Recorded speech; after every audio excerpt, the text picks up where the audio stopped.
Fala galerinha do Dominantes Online, então vamos lá. Mais uma aulinha de química, tá? A gente continua num grande tópico de ligações e a gente agora já fala sobre polaridade, mas não polaridade da ligação, polaridade da molécula. Só para você entender, provavelmente tu já viu que eu fiz como introdução esse em outras aulas. A gente está falando sobre a propriedade, sobre as propriedades dos compostos moleculares, lógico, diferente dos compostos iônicos e dos compostos metálicos. Só que para isso a gente fez toda uma saga. Não sei se vocês repararam que a gente teve que falar sobre polaridade da ligação e a gente falou sobre geometria molecular. Tudo isso a gente vai chegar agora para entender quando a gente fala sobre polaridade da ligação, né? Tanto é necessário entender qual é a polaridade da ligação quanto a polaridade da geometria. Quanto à geometria do composto, para você dizer se a molécula é polar ou não. Tá, Bruno? E o que isso vai influenciar? Saber se a molécula é polar ou não é o que vai traçar as principais propriedades dos compostos moleculares.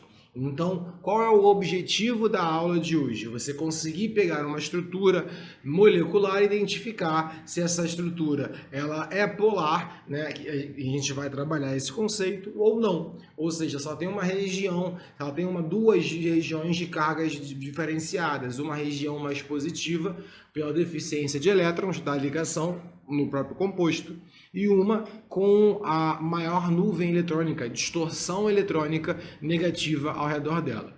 Tá, vamos lá, presta atenção.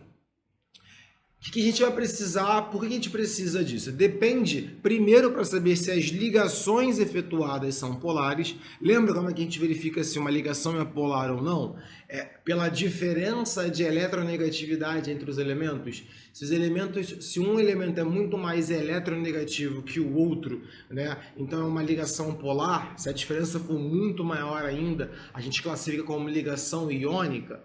É por aí que a gente vai trabalhar, tá bom? Então, olha só. E a outra é um termo que eu vou usar muito e a gente vai explicar, que a gente chama de vetor momento dipolar. Então, a gente às vezes acaba calculando, eu vou dar alguns macetes para vocês, já vou falar logo, eu vou dar alguns macetes para vocês, mas a gente calcula de forma metódica, se você usar todos os conceitos, por vetores, né? Se ocorre, então, uma anulação ou se ocorre uma soma dessas características polares na molécula. Quer ver? Veja bem, o que a gente precisa entender sobre esse momento, né? Quando a gente fala de vetor momento dipolar da substância, é diferente do vetor, né, das setinhas, do vetor para onde está deslocado os elétrons da ligação. Aqui, no caso, é o somatório, né? Mas é um somatório vetorial. Então, por exemplo, existem vetores que em direções opostas vão se anular, né? Porque eles têm sentidos diferentes. Caraca, Bruno, é aula de geometria, a matemática agora é aula de vetores, é física, sim, mas nesse caso é da estrutura, para a gente compreender as propriedades dos compostos moleculares, tá? E uma coisa que é importantíssima é isso aqui, ó, já até coloquei os dois. Se essa soma vetorial, que a gente não vai precisar calcular drasticamente, mas se a soma vetorial ela for igual a zero, ou seja, a força resultante é zero, a molécula é apolar. Se a soma vetorial for diferente de zero, a molécula é polar, tá bom? Então vamos lá. A gente debateu muito, vamos ao cloreto de hidrogênio. E aí é interessante, porque como o cloreto de hidrogênio é uma molécula muito pequena, a gente já viu, por exemplo, até a geometria dele na outra aula, né? Se ele é formado por dois átomos, a geometria só pode ser linear, tá? Deixa eu pegar uma outra caneta aqui só para a gente modificar. Peraí, peguei, ó. Aqui eu vou colocar como hidrogênio, o cloro é um átomo maior, a gente já viu isso no raio atômico. Se você tiver com uma tabela próxima, você vai perceber que o cloro é um elemento mais eletronegativo que o hidrogênio. Se você não está enquanto está assistindo minha aula, eu coloco aqui no canto os valores tabelados. Do hidrogênio, a eletronegatividade é 2,1, a do cloro é 3,0. O cloro está mais próximo do flúor, né, em questão de propriedade. Então, a ligação entre o cloro e o hidrogênio é uma ligação polar. E aí é uma coisa interessante porque a molécula só é formada por essa ligação. Como não existe outras ligações, fica mais fácil identificar. Se a ligação é polar, a própria molécula é polar. É diferente do que a gente vai ver mais à frente, quando a molécula é formada por um conjunto de ligações. Aqui, nessa molécula, só tem uma ligação. A ligação sendo polar, a molécula é polar. O que significa que, ao redor do cloro, existe todo um deslocamento. A nuvem eletrônica está muito mais próxima ao cloro, dizendo que o cloro tem carga parcial negativa, enquanto o hidrogênio tem a carga parcial positiva. Tá? Então, essa é uma molécula com polos, né? Mais próxima ao hidrogênio, essa estrutura está mais positiva em comparação mais próximo do cloro, que é uma estrutura mais negativa. Tranquilo? Esse símbolo que eu acabei de representar é para dizer carga parcial, porque é diferente da carga real que existe na ligação iônica. Na ligação iônica, alguém literalmente perde elétron e o outro ganha um elétron. São coisas diferentes. Tá bom? Olha só, bora lá. Continuando aqui, hein? Se você vai aqui no caso do cloro sozinho, o cloro a gente já viu a eletronegatividade, certo? Então, olha só, o cloro, a gente já viu que ela é alta, é 3. Só que são 2 átomos de cloro. A ligação, ela é polar? Não. Se a ligação não é polar, a molécula não tem como ser polar também, certo? A própria ligação já é apolar. Então, vamos lá. No caso do mesmo elemento, a gente já anula essa informação, ó, cloro e cloro. Então, aqui, ó, de forma geral, presta atenção. Se não houver a diferença de eletronegatividade entre os átomos, a gente diz que é uma ligação 100% covalente. A molécula, ela é apolar. Já vou explicar o porquê que coloquei esse provavelmente, tá bom? Já vou explicar, é por causa do próximo slide. Provavelmente será apolar, qualquer que seja a sua geometria, tá? Aqui, porque quando tem dois H2N2, a gente está falando de geometrias lineares, mas aqui a gente tem moléculas com mais átomos que poderiam adotar outra geometria. Mas como não existe diferença de eletronegatividade, é fácil. Se aquele composto é formado só por uma ligação e essa ligação é apolar, o composto será apolar e vice-versa. Se a ligação for polar, o composto vai ser polar. Repara muito que durante esse áudio, ainda mais que a gente está falando, áudio não, esse vídeo, eu falo muito polar e apolar. Para não confundir, eu uso muito isso também, não polar, tá bom? Então, porque assim, polar, apolar, acaba confundindo. Então, eu vou usar mais vezes o termo não polar. Se a ligação for não polar, a molécula será não polar, tá? Que significa a mesma coisa que apolar. O único detalhe, a única exceção que vocês vão trabalhar bem é o ozônio, tá? Por quê? O ozônio, além de ser uma dupla e uma simples, tudo bem que tudo isso aqui é oxigênio, eu estou com vermelho, aí vou escrever vermelho com vermelho, vai funcionar? Não vai funcionar, pronto, aqui ó. Oxigênio, oxigênio, oxigênio. A gente já cansou de falar sobre essa ligação coordenada que tem aqui no caso do oxigênio, tá? Mas o que acontece é que esse cara, ele tem par de elétrons não ligantes, o que vai influenciar total nessa molécula, e esses vetores acabam que não se anulam, porque eles sempre estão em ressonância. Se esses vetores, na verdade, nem que esses vetores não se anulam, por mais que sejam formados pelo mesmo elemento, geram uma pequena diferença devido à ressonância que existe entre eles. Então, o ozônio é o único caso de exceção a você pensar que as ligações é que há uma substância simples, mas que a molécula ela é polar, tá bom? Devido à ressonância que ela faz, ao par de elétrons e sua geometria, tudo isso em combo. Essa é uma região aqui mais negativa, enquanto essa região aqui é uma região mais positiva. Lembrando que eu estou falando de carga aparente, tá bom? Diferente, vou até voltar, diferente da água. No caso da água, vamos colocar aqui no canto, qual é a eletronegatividade do oxigênio? É altíssima, é a segunda maior, 3,5. Qual é a eletronegatividade do hidrogênio? 2,1.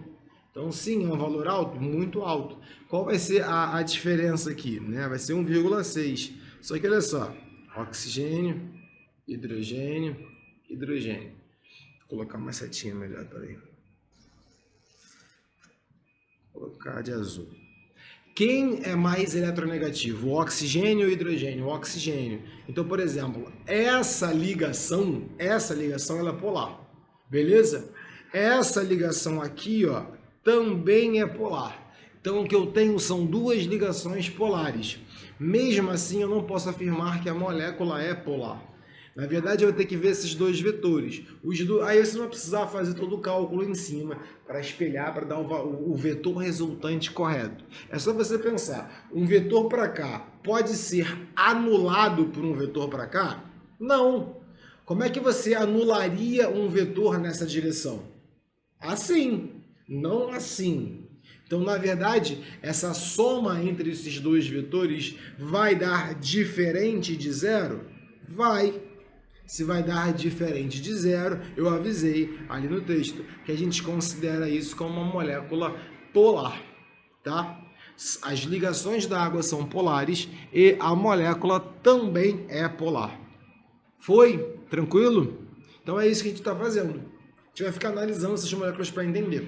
Quando tem mais átomos, buga um pouco? Não necessariamente. Por exemplo, o SO3, que a gente já viu a geometria, vamos ver se você lembra, coloca aí então, a geometria desse cara, o SO3 é a trigonal plana.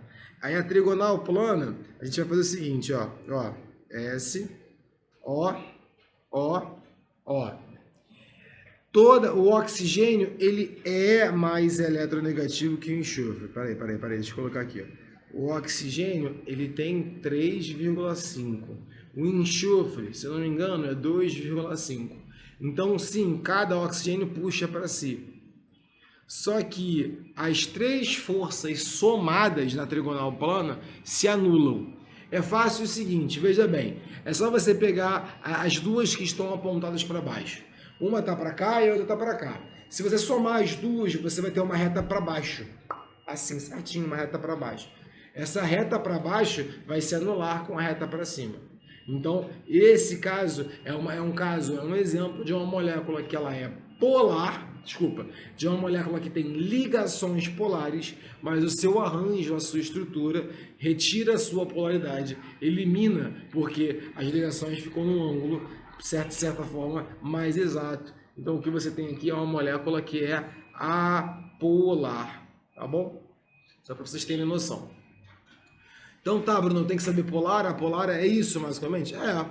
Eu vou dar mais um exemplo, para você visualizar, que é o metano. O metano, a gente sabe o seguinte, deixa eu pegar de novo o preto aqui, ó. O metano é o o carbono no meio, hidrogênio, hidrogênio, hidrogênio, hidrogênio. Por exemplo, parece bobo, mas esses dois, o que acontece é o seguinte, vamos começar a pensar que todos os carbonos, o mais eletronegativo está no meio, né? O carbono é mais eletronegativo que o hidrogênio. Ok, se eu sei essa parte, e que eu também vou descobrir em relação a isso? Será que esses vetores se anulam? Sim, eles se anulam, porque, vamos lá, os dois de trás, quando somados, viram um na mesma direção desse aqui, ó. Viram um para cá só. Esses dois somados viram um para baixo, que elimina para cima. Então a geometria tetraédrica também se torna, ou seja, com ligações polares, mais a molécula acaba que os seus vetores anulam essa força. Então também é uma molécula polar. Tá vendo como é importante saber geometria? Porque sem a geometria você não conseguiria desenhar os compostos de forma correta, para saber prever se é polar ou se não é polar. E por último temos o clorometano. Clorometano é a mesma ideia, só que temos um probleminha, ó. Isso e isso. Só que o cloro é muito mais eletronegativo que o carbono. Então aqui, ele puxa para cá. Certo? Então, repara que diferente do metano, que todas as setas estão apontadas para o centro da molécula, eu tenho o clorometano, onde um dos elementos é muito mais eletronegativo que os demais. Então, com certeza, essa molécula é polar, ela tem uma polaridade maior, negativa, para a região, carga parcial negativa, aonde está o clorometano. Tranquilo? Beleza? Bom, a dica que eu vou dar para vocês é mais fácil identificar se a molécula é apolar do que polar. Vamos lá. Alguns quesitos que a gente visualiza. Presta atenção. Vou colocar logo aqui que fica mais fácil. Você vai pegar o átomo central e você vai verificar como está reorganizado. Você não precisa nem saber a geometria da molécula. Você vai direto assim, ó. Sobra elétrons no átomo central? Beleza. Se não sobrar, pode ser apolar. Se já sobrou elétrons no átomo central, tu já sabe que a molécula é polar. Para ser não polar, lembra que eu falo direto? Não polar, a molécula tem que não sobrar par de elétrons e todos os ligantes, ou seja, os átomos que estão ligados ao central, têm que ser iguais. Veja, por exemplo, o caso que eu falei do metano e do clorometano. Né? No caso do metano e do clorometano, em ambos os casos, não sobra um par de elétrons no átomo central. Agora, os ligantes do metano são todos eles hidrogênio. Quanto nos ligantes do clorometano, é um cloro e 3 hidrogênios. Tá? Então são ligantes diferentes. Beleza? Tá? Só para deixar essa dica para vocês que fica mais fácil. Mas sempre é melhor, sempre é mais fácil, né? Assim, a forma correta de aprendizado. Quando você estiver estudando e montando, é só você pegar a estrutura, desenhar ela, a geometria, e verificando se os vetores sobre as forças de interação, ou melhor, as forças devido à diferença de eletronegatividade, elas vão dar diferentes para vetores, vão ser anuladas ou não. Beleza? Então a gente fecha essa parte por aqui. A gente vai continuar falando de ligações e propriedades, mas agora a gente fechou toda a base para debater as propriedades dos compostos moleculares. Tá bom? Até a próxima e fui!